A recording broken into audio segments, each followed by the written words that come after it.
Though ultimately a victory, as with the Empire at the Battle of Hoth, the Republic, through poor military strategy, failed to obtain the droid curb stomp they desired at the Battle of Geonosis. On today's video, we'll discuss their strategy and I'll put forward what I would have done differently.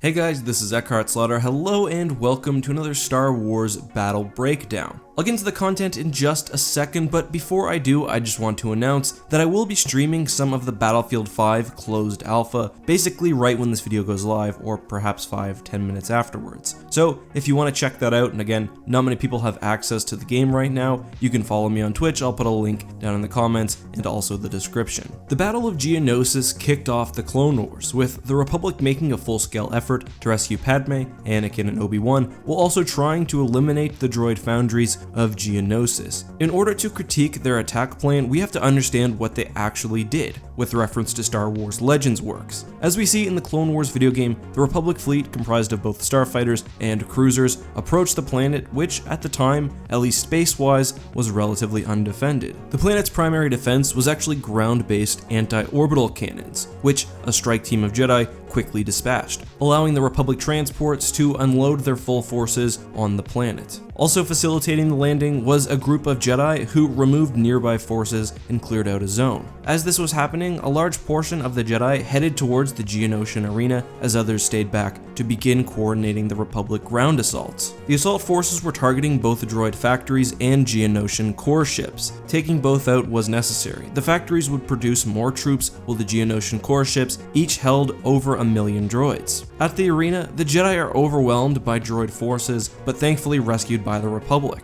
They're then moved to the front lines to spearhead the Republic assaults and operate as commanders. A key aspect of the Republic strategy was the grounding of Separatist troops. Most of the Navy was on the planet's surface, picking up droids for future battles, and Separatist starfighters were also quickly destroyed, giving the Republic air superiority. This allows LAT gunships to dominate the sky, and eventually the Republic pushes the droids back on the ground. The specifics aren't super important here, and there's not one battle or one skirmish that can be said to have turned the tide. However, the Republic was overwhelmingly deploying troops, pushing the Separatists back, causing the leadership to order a retreat. This retreat was ultimately fairly successful. Almost all of the CIS leadership made it off planet, and the Republic even struggled to bring down the almost defenseless Trade Federation core ships. This is what I meant at the beginning. Although they did successfully rescue the Jedi and capture the planet, they had the chance to seriously stunt the Separatist war effort and remove the faction's leadership, including Count Dooku, and failed. So let's analyze Republic strategy. They emphasized ground combat, landing military troops, and assaulting Separatist assets conventionally. Does that make sense though?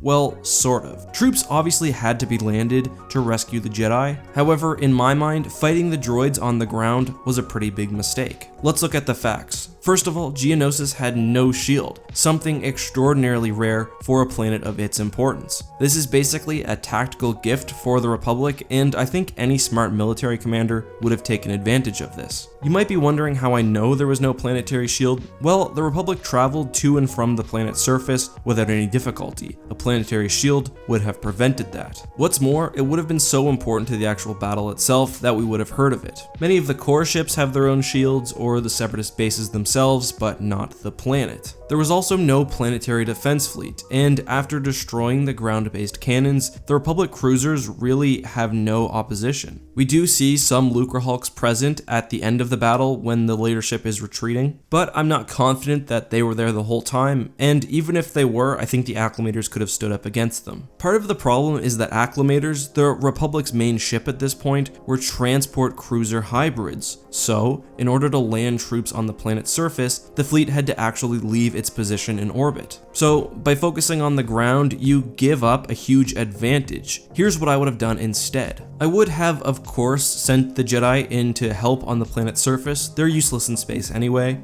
but I would have only sent in a much smaller ground force, enough to basically support the Jedi and do little else. I wouldn't have landed troops with my capital ships, using instead smaller transports. The fleet would have remained in orbit, blockading the planet, which is important, and bombing everything in sight. The Attack of the Clones cross-section book tells us specifically that a group of acclimators are capable of performing a base delta default to zero Orbital Assault. The ground troops would have been responsible only for securing the Jedi, retreating successfully, and perhaps identifying a few key targets. And again, I just spread the acclimators out and rain destruction from orbit. This accomplishes the Republic's major objectives. The Jedi can still be rescued, the grounded Separatist navy is destroyed before it can launch, and in fact more of it is destroyed and quicker, because instead of having to land troops and fight through resistance, my navy is totally unopposed. I can also destroy Separatist assets like factories, and if I don't kill the leadership during the bombing, the fleet should at the very least